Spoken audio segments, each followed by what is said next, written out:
Dans le cadre du redressement économique et de l'émergence de l'Égypte en tant que pays émergent africain et arabe, les petites industries constituent une priorité aussi, outre les grandes industries ou les industries lourdes. Dans ce sens, la ministre égyptienne du Commerce, Nivine Gemer, a signé avec le ministre de l'Industrie et du Commerce soudanais, M.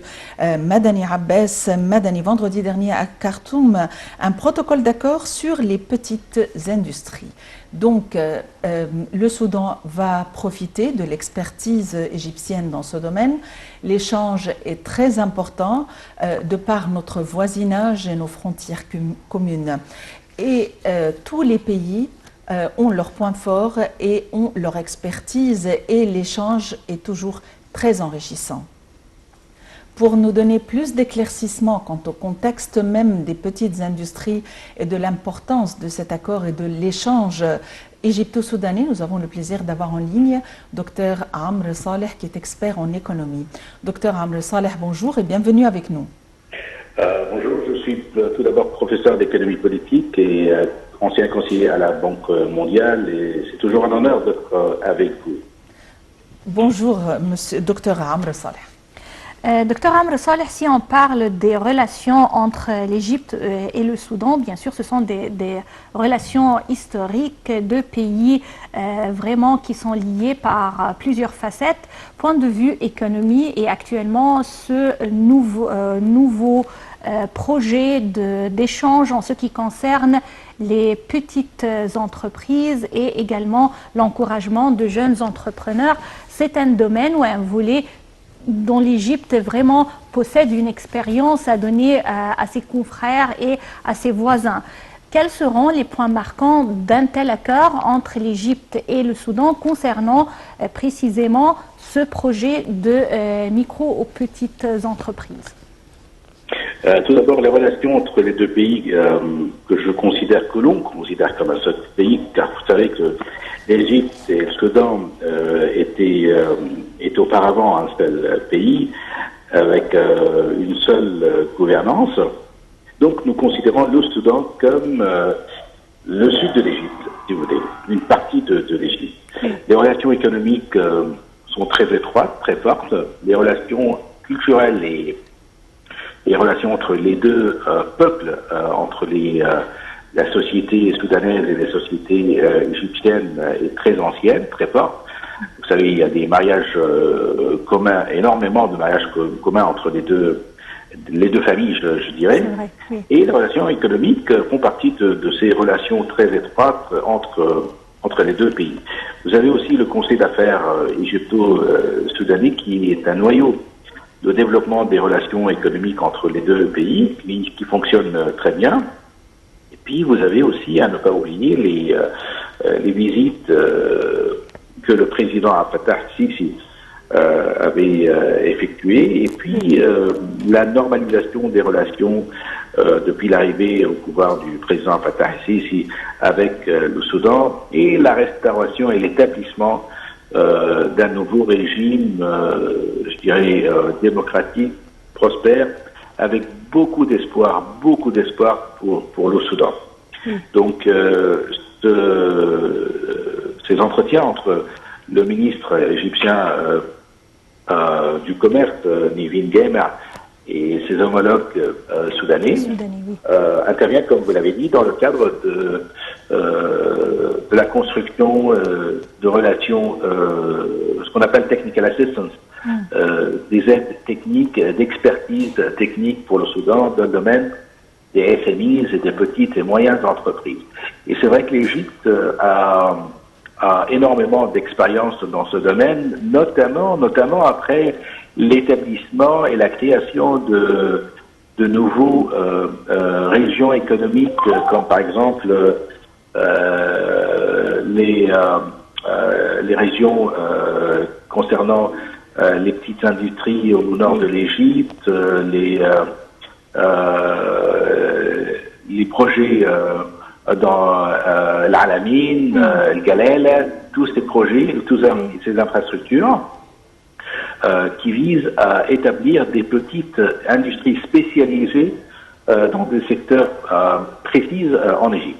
Oui. Donc je crois que cette expérience, et c'est d'abord une expérience qui a surpris la Banque mondiale et le FMI, les institutions financières internationales, pour un pays comme l'Égypte qui avait sauté dans un taux de croissance en 2011 de 1,8% à 6,5% grâce au redressement économique et grâce à des industries très actives qui ont propulsé les exportations et la production sur le marché local. Oui. Les petites et moyennes entreprises font partie de ce mécanisme que l'Égypte a établi au cours des dernières années. Et donc je crois que nous avons beaucoup d'expérience je dirais pas à donner, mais à coopérer avec le Soudan. Oui. Et le Soudan est très ouvert depuis un an plus, avec, vous savez, le rétablissement, la normalisation des relations économiques entre le Soudan et les États-Unis. Et puis la levée des embargos, effectivement, oui, tout à fait, la levée des embargos sur le Soudan, avec un nouveau régime très ouvert et avec beaucoup d'espoir du peuple soudanais d'un rétablissement de la paix et de la croissance économique au Soudan. C'est vrai. Oui. Docteur Amr Saleh, comment peut-on définir les petites industries et l'intérêt d'avoir un tel accord concernant ce domaine?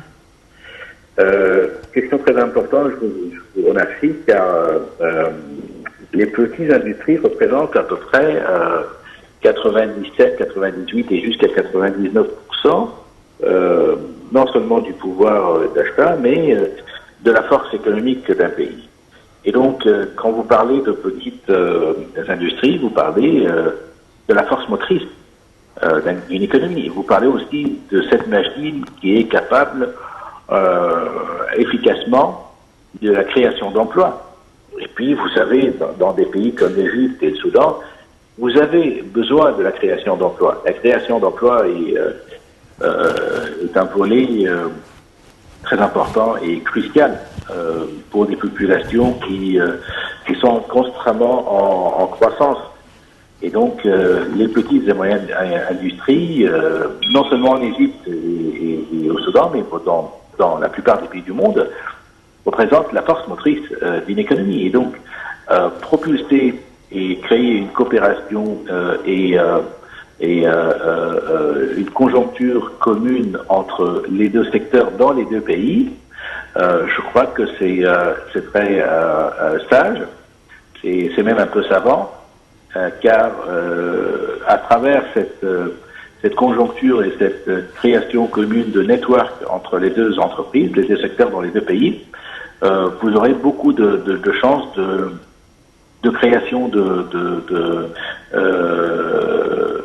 d'entreprises communes, de projets communs qui augmenteront plutôt les échanges commerciaux entre les deux pays.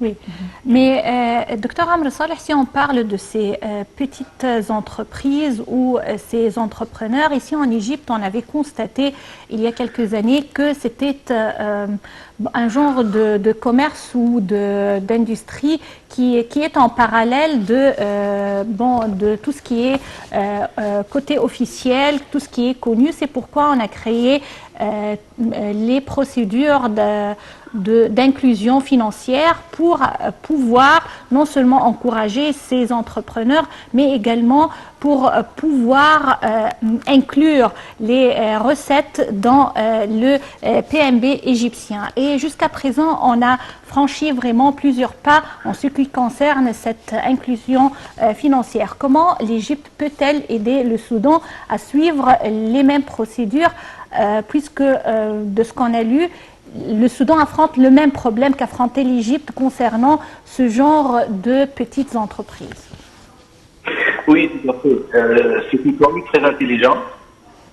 Cette inclusion financière si vous voulez, est très néfaste pour les entreprises et c'est peut-être un facteur négatif pour montrer le nombre d'entrepreneurs sur le marché. Et donc, l'expérience de l'Égypte, nous avons une expérience très intéressante dans le cadre des aides, des subventions et de la participation des entreprises sur le marché à travers un système de subvention et d'aide économique pour les entreprises, pour les petites et moyennes entreprises. Je crois donc que cette expérience sera transmise au Soudan. Mais aussi, si vous voulez, un autre volet est très important parce que vous avez parlé de coopération et de création d'entreprises communes et de projets communs.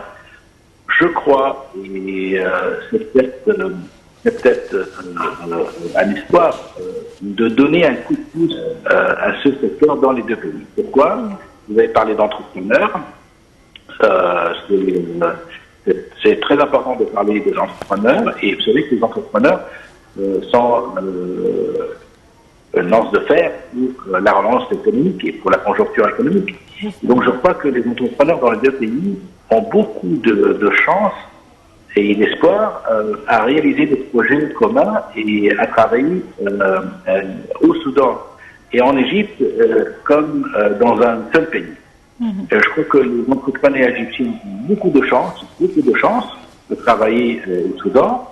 Et si on revient un peu en arrière dans le temps, au cours des 20-25 dernières années, nous avions une expérience d'entrepreneurs égyptiens qui avaient à une époque où le Soudan était un peu plus stable, qui avaient travaillé au Soudan, qui avaient